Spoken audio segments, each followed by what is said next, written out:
God, this is a problem. Yeah, yeah. Give me strength. I just got married. Come on. Next thing you know, about 2 weeks later, I got a job, y'all.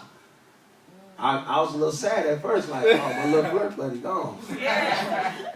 But when she left, God reminded me, God said, you asked, and I delivered you. Amen.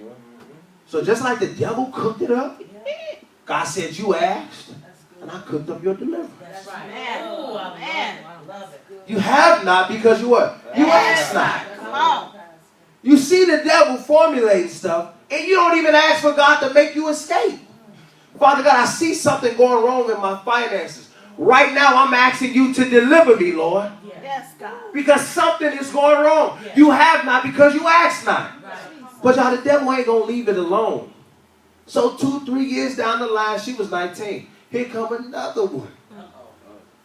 You know, red, I ain't going to say red bone, light skin. You know, the way my flesh like it.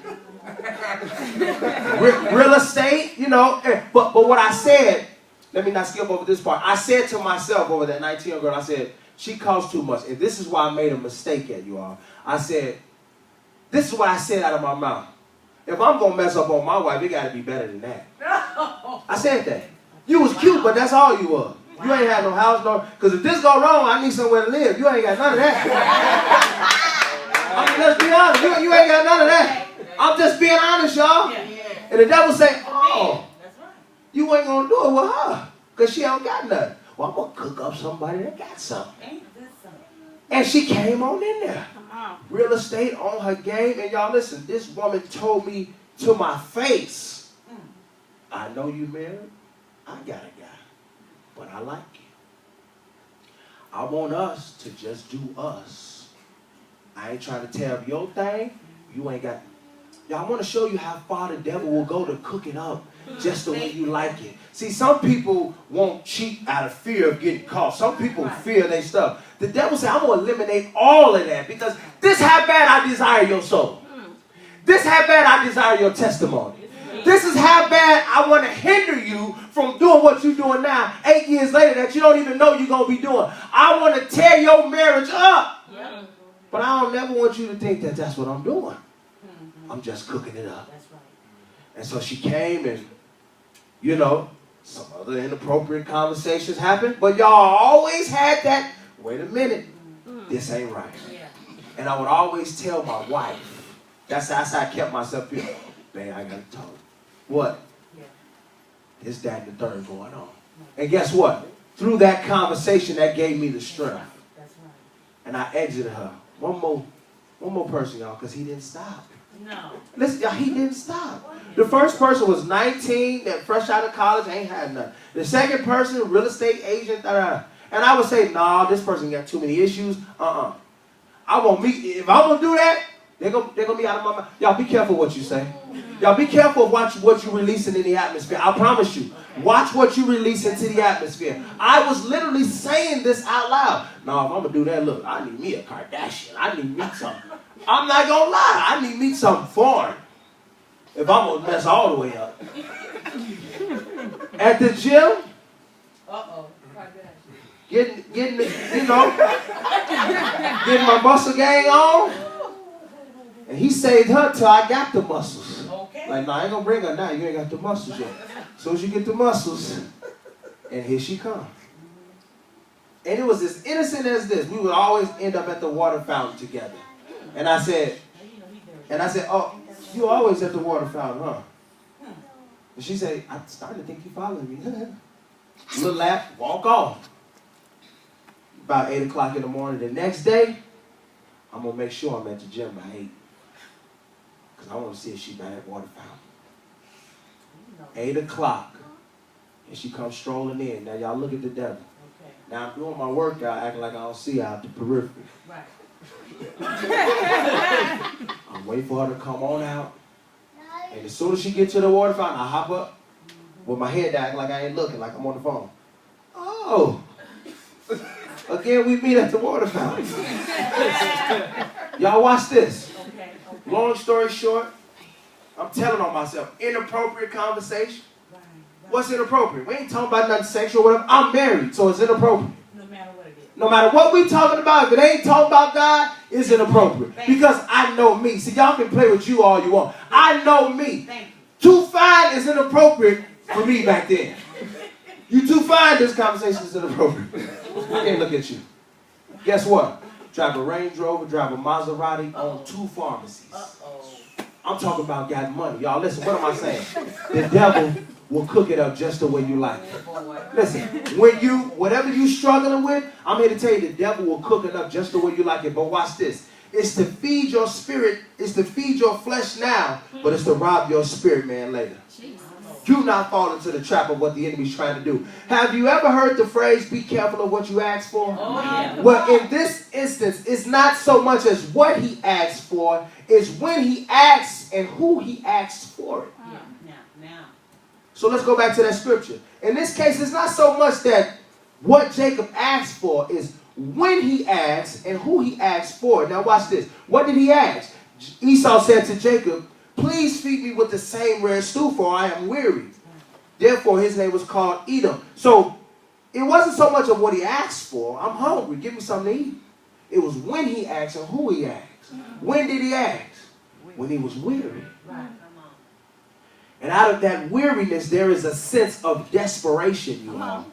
And when you make your petitions before the Lord, and you're in that place of weariness, because you have to verbally speak these things, the enemy is listening too. Y'all, I hope y'all don't think the devil ain't listening.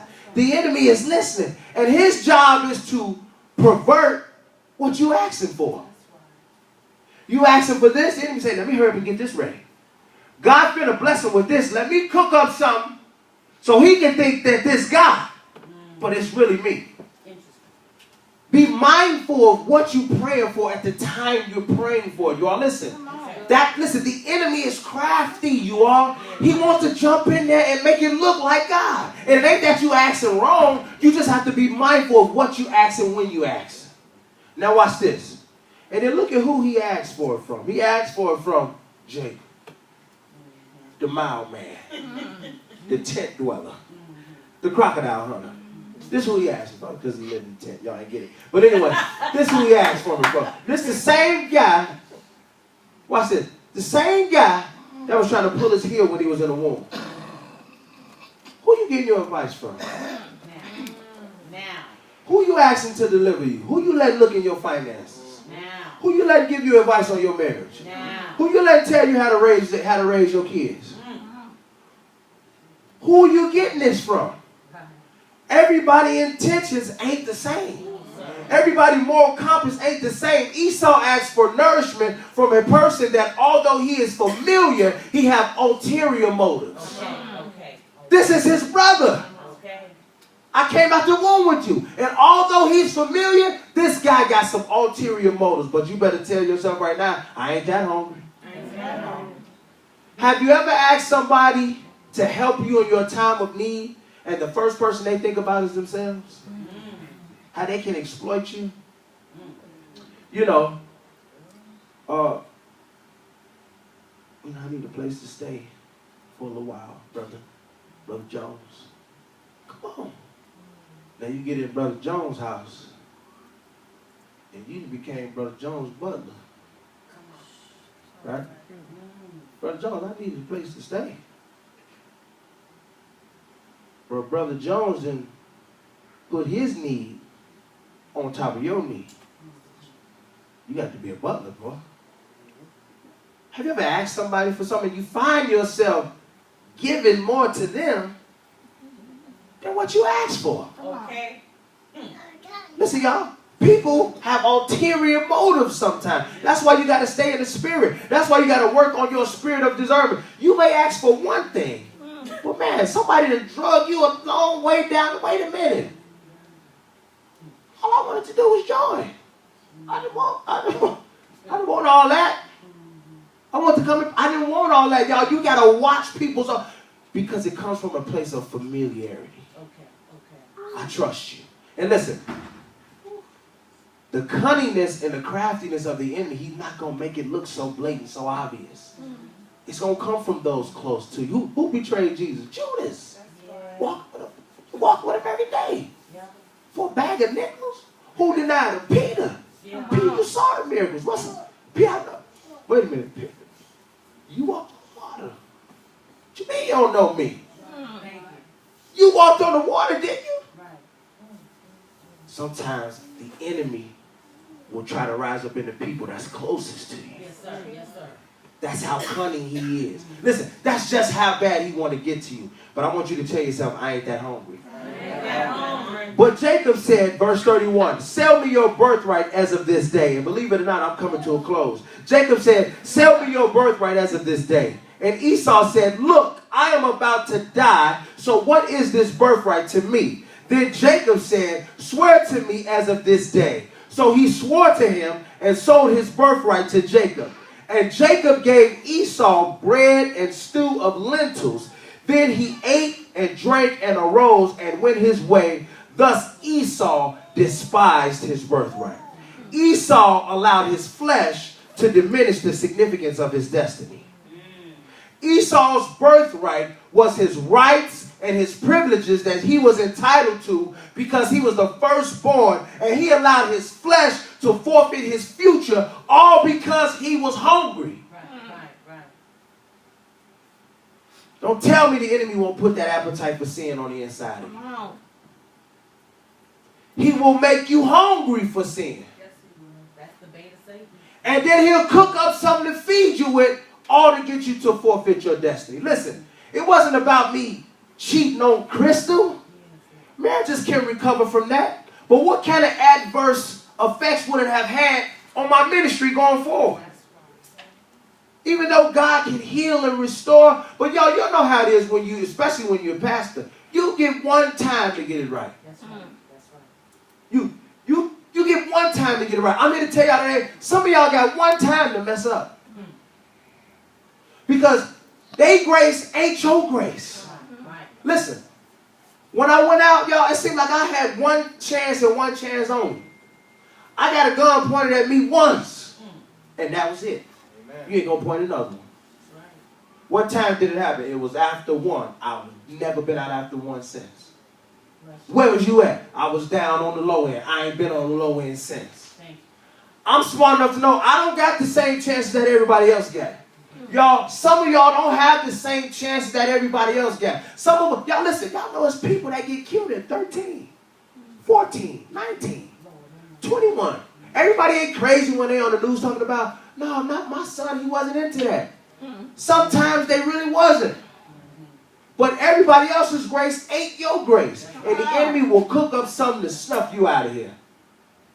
He wants your marriage. He wants your finances. He wants your relationship with Christ. He wants your not. Listen, he wants it all because he's already doomed and he wants to doom you. That's right. So he swore to him and sold his birthright to Jacob. And Jacob gave Esau bread and stew of lentils, and he ate and drank and arose and went his way. Thus Esau despised his birthright. You have to get to the point where you tell yourself, I'm not that hungry. This is one of the reasons why we as the children of God have got to fast. Fasting gives you the power to say no when all your flesh want to do is just say yes. By a show of hands, how many of y'all ever heard that song, Say Yes? Look at the musicians. How many of y'all ever heard that song, Say Yes? You know how the song goes. All you gotta do is just say yes. Don't deny what you feel. I'm gonna stop it right there.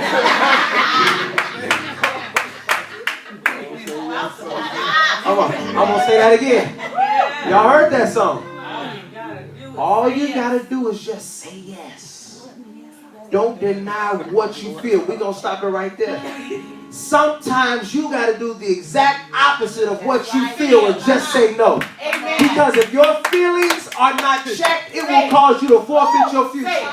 You imagine what would have happened if I would have just said yes? Listen, y'all need to praise God for what he didn't allow than for what you was asking for. Father God, thank you that you said no. Thank you that you did give it to me, Father God, because you see what I can't see. Where I'm supposed to be. Listen, Come on. I wanted to marry someone.